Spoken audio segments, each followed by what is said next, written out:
Այսօր Հայաստանի Հանրապետությունում քաղբանտարկյալ հանդիսացող մեր գործընկերը Դավիթ Ղազինյանը հանդիպել է հերթական իրավունքի նկատմամբ նսեմացնող, ինչ-որտեղ ծաղրող վարքագծի։ Ներկայացնեմ շատ հստակ ինչ է տեղի ունեցել։ Քննչական մարմինը, դատախազությունը քաջատեղյակ լինելով, որ այսօր Դավիթ Ղազինյանը ձեռք է բերելու ազգային ժողովի падգամավորի կարգավիճակը, հասցրել են կայծակնային, ռեկորդային, աննախադեպ արագությամբ գործը ուղարկել դատարան։ Այն պարագային, որ բոլոր տվյալները փոխանցվել են թե քննչականին, թե դատախազությանը։ Դուք տեղյակ եք, որ Դավիթ Ղազինյանը անձամբ ներկայացել էր նախաքննական մարմնին, երբ դեռ նույնիսկ կենտրոնական ընտրական հանձնաժողովի որոշումը չկար։ Դուք տեղյակ եք, որ Դավիթ Ղազինյանի դեպքում դատարանը միակ ռիսկը, որ տեսել էր մի գործի շրջանակներում, որտեղ նյութ չկա, դա իբրև խոչընդոտելու ռիսկն էր։ Պատկերացրեք նախաքննության ավարտը ինչ է, չէ՞ իրենից ենթադրում, որ այդ ռիսկը ուզես-չուզես պետք է նվազի։ Բայց Դավիթ Ղազինյանի դեպքում նաև, չնայած նրան, որ մենք միջնորդել ենք, որ վերջինս հարցաքննվել է, որ եթե կա այդ խոչընդոտելու ռիսկը իրենց պատկերացրած, առերեսում տեղի ունենա,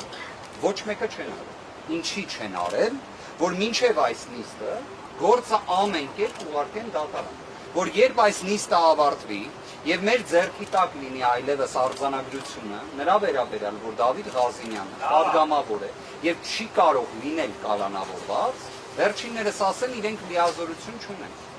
Այսինքն գործը արդեն դատարանում է եւ դատախազը չունի լիազորություն վերացնելու կալանք։ Սա իսկապես ամփոփ եմ խոսքս, սա աբսուրդի նոր նշաձող է։ Մյուս հանգամանքը, որ ուզում եմ նշեմ, տեղի ունենալու այսօր ժամը 17:00-ին։ Դուք երևի թե ԿՀ օրակարգը ուսումնասիրելու դեպքում նկատած կլինեք, որ 17:00-ին կա դատախազության մի միջնորդություն։ Ոչ մի ուրիշ տվյալ բացահայտված չէ։ Այսօր ես ուզում եմ ձեզ հայտնել, որ նշվածը վերաբերում է Նարեկ Կարապետյանին։ Նարեկ Կարապետյանին վերաբերող միջնորդություն է ներկայացվել այն նույն տրամաբանությամբ, որով երբ ներկայացվել էր, այն վերադարձվել էր։ Կհիշեք Հովակիմյան Վահագի կողմից մի հրատապ նիստ տեղի ունեցավ, որևէ մեկին չէին իրազեկել, դուք տեղեկացված չէիք, մենք տեղեկացված չէինք, որտեղ վերադարձրել էին այն տրամաբանությամբ, որ այլևս նշված հարցը ԿՀ-ի տիրույթում չէ։ Հիմա պատկերացրեք 15:00-ին Նարեկ Կարապետյանը ձեռք է բերելու падգամավորի կարգավիճակ, այսինքն ունենալու է այլևս անձեռնմխելիության ամենաբարձր աստիճանը, բայց կենտրոնական ընտրական հանձնաժողովը իր վերաբերյալ միջնորդություն պետք է քննության առարկա դարձնի։ Ինչ է լինելու դրա ճակատագիրը,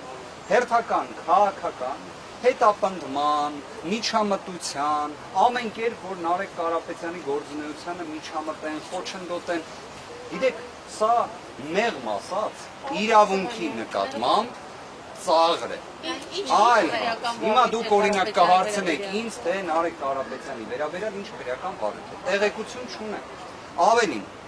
նշված տվյալը իմանալով հանդերձ, որ 17:00-ին նիստը փաստորեն Նարեկ Կարապետյանին է վերաբերում, մենք ունեինք մեր դիրքորոշումը, որ ներկայացնենք դիրքորոշում, որ ժամանակ տրամադրվի, ծանոթանանք այդ անհասկանալի նյութերին, որոնք վստահ են, որ որևէ կերպ առնչություն չեն ունենալու Նարեկ Կարապետյանի։ Բայց Նարեկ Կարապետյանի դիրքորոշումը տարբերվում է տվյալ դեպքում իմ որպես իրավաբանի, փաստաբանի դեռևս այդ կարգավիճակում ունեմ դիրքորոշումից։ Վերջինս դեմ է դրան, որ նման դիրքորոշում ներկայացնենք եւ ժամկետ ուսանք այս մասին։ Փաստացի միջնորդությունը դրան է վերաբերում։ Կենտրոնական ընտրական հանձնաժողովը, ճիշտ եք ասում, ոչ թե օրենքի խախտում է, այլ նաև սահմանադրական դատարանի որոշման խախտում է, այլ ընդհանրապես որևէ միջազգային փորձում նման երևույթ չենք տեսնի։ Իդեպ ես հիմա արդեն ինքս իմ նկատմամբ որոշակի քննադատություն ունեմ, շատ հարցեր ունեմ, բայց այս հարցում էլ եւս ես հաճախ խոսում էի Սոմալիի հետ համեմատականի մասին, որտեղ գիտեք դեռ կան ծովահեններ, երևի թե այնքան շատ ասեցինք, որ մեր իրականության մեջ նույնիսկ ինչ որ հարցերում Սոմալին կարծես թե ավելի մեծ իրավունքի պաշտպանության նշաձող է սահմանում, քան Հայաստանի Հանրապետությունում իրավապահ մարմինները։ Պարոն Վարդանյան, Նարեկ Կարապետյանի բարույթն ընտրությունների է ասում։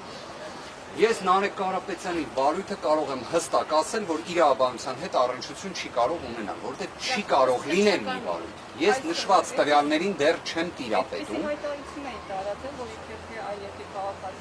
Այլ երկրի քաղաքացիության վերաբերյալ այնպիսի տվյալներ են հասանելի նաև քննչական մարմնին, որ իմ կարծիքով եթե դուք դիմեք քննչական կոմիտեին եւ իրենք ունենան բավարար ազնվությունը իրենց նաև պարտականությունների տեսանկյունից պետք է հայտնեն, որ նշված վարույթը կարճվել է։ Այլ տարբերակ ուղղակի չի։ Երկու քրեական վարույթը պարոն Բախտովանյան նախաքննությունը շարունակվել, մեկը Բախտովանյանի կազմակերպել Երկուսն էլ պետք է կարճվեն, այսինքն այստեղ այլ տարբերակ իրավական չկա, բայց հիմա ի վերջո ինչ են ցանկանում դատախազությունը, որ ԿԸՀ-ն այսօր անի, եւ երևի թե ինչ որ ստվերային չի բացառվում նաև որոշակի վարժություններ, պետք է տեղի ունեցած լինեն ամեն ինչ հնարավոր է, բայց մի բան հստակ է, նույն կենտրոնական ընտրական հանձնաժողովը նույն կազմով կհիշեք, վերադարձրել դատախազության միջնորդություն։ Դատախազությունը փաստորեն նորից է այն ներկայացրել եւ ոչ թե ներկայացրել է այսօր, կարծես տվյալը դրա վերաբերյալ պետք է ավելի վաղ տեղի ունեցած լինի։ Ինչ է։ Մանդատ վերցնել պետք է նախորդ անգամ դատապետի պատասխանել պայմանավորություններ ներկայացրեցիք այս անգամ հայտարարություն չեք լավության բովարները այսինքն դուք պատրաստվում եք Ինքնաբացարկների ներկայացման վերջնաժամկետը հանդիսանում էր հուլիսի 20-ը ժամը 18:00։ Բոլոր մեր այն գործընկերները, որոնք նման դիմում ներկայացրել են, ովքեր մինչ այդ ժամկետի ավարտը չեն ներկայացրել, ըստ դրա չեն ներկայացրել։ Ես այստեղ պարոն Մակարյան, դուք նոր մոտեցաք, ես այստեղ կարծում եմ նաև թե Տիկին Մելոյանը, թե նաև ին վերաբերյալ հարցադրումը, որը ներկայացրեցի, անկեղծորեն եմ ասում, եթե նժարի վրա դնում ենք այն հարցերի, որոնք հենց այս պայքարության վարկային, ես համարում եմ, որ դրան նույնիսկ այս փուլում անհրաժեշտ չի անհրաժեշտ կատարել։ Մենք հիմա խոսում ենք։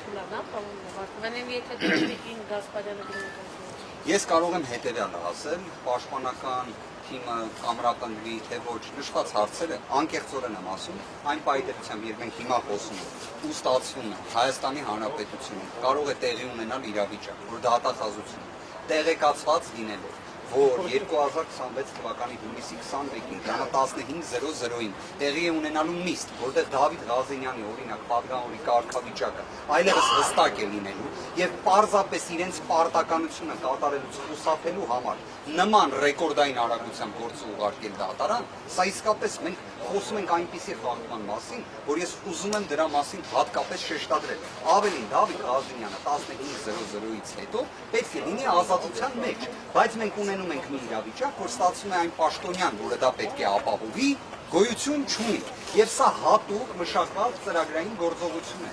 Ես հասկանում եմ, որ կարող է այսօր ձեզ սկսեն հրանցնել հետևյալ մեկնաբանություն։ Թե Նարեկ Կարապետյանի գործով, թե օրինակ Դավիթ Ղազենյանի կարգավիճակի վերաբերյալ, որ գիտեք, պատգամավորի կարգավիճակը ստացել են, բայց դեռևս լիազորությունները չեն ստանձնել, որտեղ լիազորությունների ստանձնման օրը օգոստոսի 2-ն է։ Հարգելիներս նշված հարցը սպառված է 2021 թվականի դեկտեմբերի Սահմանադրական դատարանի համապատասխան որոշմամբ, որը իդեպ ներկայացվել է Ազգային ժողովի պատգամավորների 1/5-ի կողմից, ներկայացուցիչը հանդիսացել եմ ես։ Սահմանադրական դատարանը իր որոշմամբ օգտագործում է պատգամավորի կարգավիճակ ձեռք բերել եզրույթը։ Ոչ թե լիազորությունների ստանձնում, այլ կարգավիճակ։ Կարգավիճակ տալիս է այս մարմինը։ Լիազորությունների ստանձնումը տեղի ունենում ազգային ժողով։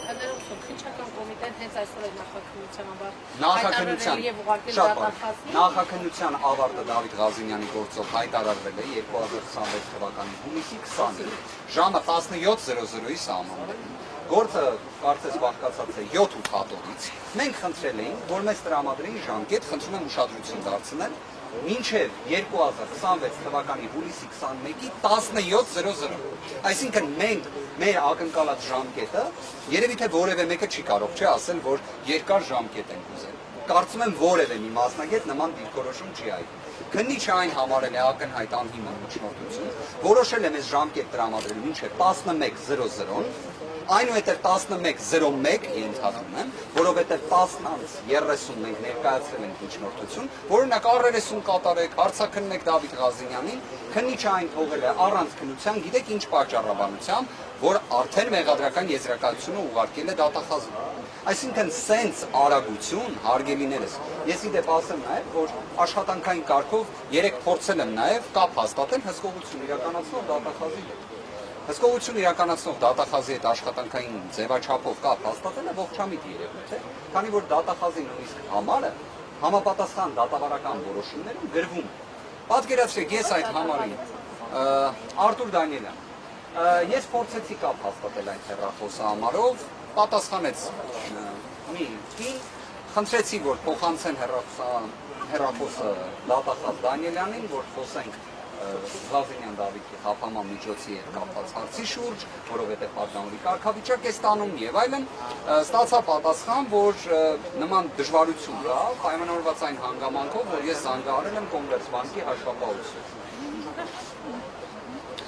Գիտեք, դատավարական ակտերում, երբ նշվում է հսկողություն իրականացնող դատախազի հեռախոսահամարը եւ նման վերաբերմունք է տեղի ունենում, սա իսկապես միգուցե նաեւ դա էլ է պայմանավորված նրանով, որ ինչքան հնարավոր է արագ համարն է նշել դա։ Այո, հաշվապահություն։ Կարող է ձեռքի Այդնեսին ամեն դեպքում հիմա ես ներողություն եմ խնդրում Կոմերցբանկի հաշվապահությունից, որ նման ահազանգերի ներկայացնում։